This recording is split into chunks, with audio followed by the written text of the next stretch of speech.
today's society, we live such hectic lives and moving all around, but you have such a mixture of nationalities, religions, and cultures in any state. I don't think there's too many cities or towns in the United States now where you don't have such a big mix of folks that are coming together. So it's important that there is dialogue there and breaking down any perceived barriers that might be out there and educating people about the different cultures. And you know, the meal is one thing, what the center does, and the different things in the community is what. I mean, you look at the folks that came to this function tonight from a variety of backgrounds, both ethnic as well as religious backgrounds, and it really helps because it gets that message out that, hey, we may come from all different backgrounds and religions, but we're all working to the same thing, making this place a better place to live. Keynote speaker, U.S. Representative Charlie Dent, brought the message of the night home. And so we have to spend a great deal of our time talking to our friends and neighbors who may not have as deep an understanding, perhaps, as they should of the world in which we live. And that is something that I think that this group, that this Lehigh Dialogue Center will help us to educate people about each other and about the fact that there's much more that unites us as people than divides us, whether we call ourselves Christians or Jews or Muslims or Hindus. And I think that is just something that that's the real value in an organization like this one. And again, I also applaud the Jewish Christian Institute at Muhlenberg and others who are engaged in similar types of dialogue. It is extremely helpful to me, is even more important to people in our community who may not have access to some of the information that many of you have access to.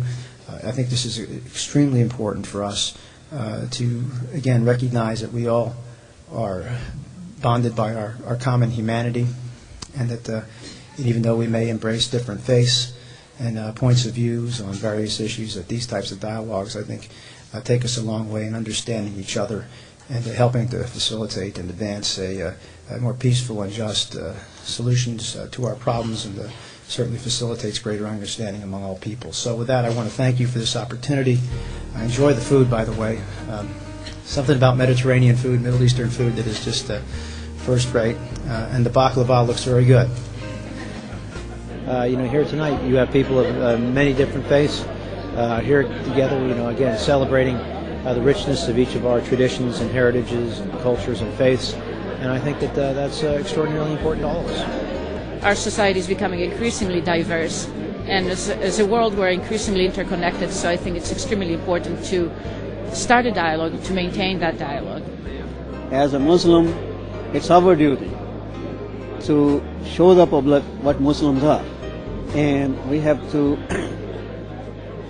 part of the dialogue, we have to talk with everybody, and we have to introduce ourselves, because there's a whole lot of negativity about Islam and about Muslims, and it's our job as Muslims to dispel this negativity and convert that into positive. If you want to accomplish anything, you have to work as a group, and you have to make small the differences and make big the things you have in common.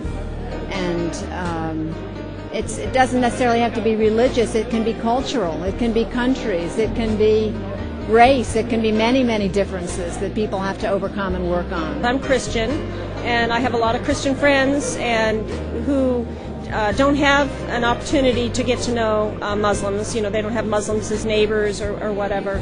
And I think there's suspicion among people when they don't know people. But when you can put a face to somebody and you get to talk to them, it really does promote understanding. People are usually scared of what they don't know.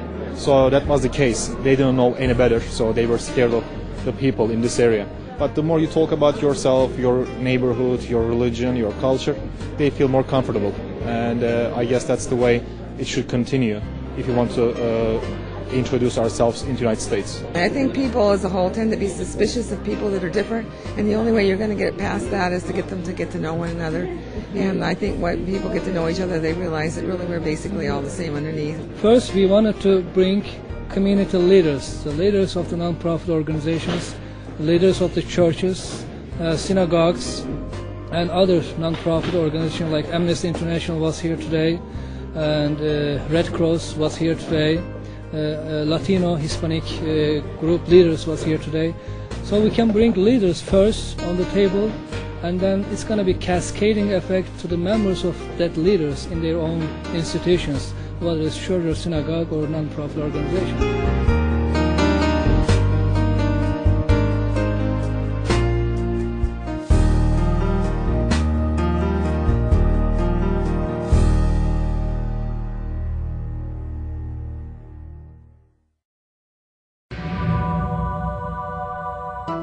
UNESCO has declared 2007 the Year of Rumi. 800 years after his birth, this symbol of tolerance and compassion is remembered in countless celebrations. Reflections recently visited one such event. Chicago, a world-class city with an all-American heart. Cosmopolitan, forward-thinking, ethnically diverse. It's a town that embraces people from many walks of life. The members of the Chicago community sought to lift their city even higher. They gathered at the University of Chicago in an evening titled Rumi, A Voice for Our Times. Sponsored by the Niagara Foundation, the program would celebrate Jalaluddin Rumi in fitting style. Visitors first enjoyed a reception. It was a chance to make new acquaintances and rekindle old friendships.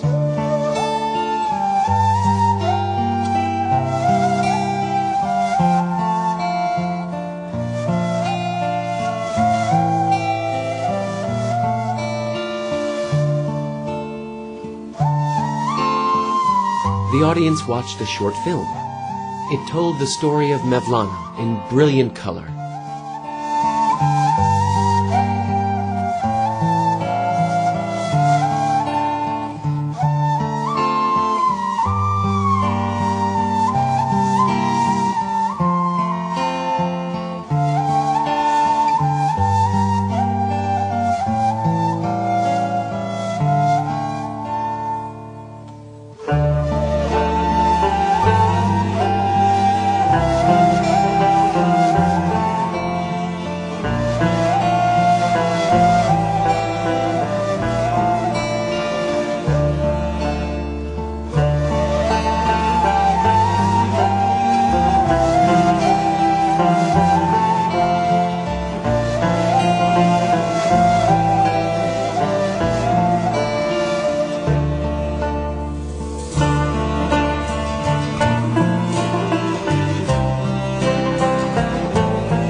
Dr. Marcia Hermanson would give the first presentation.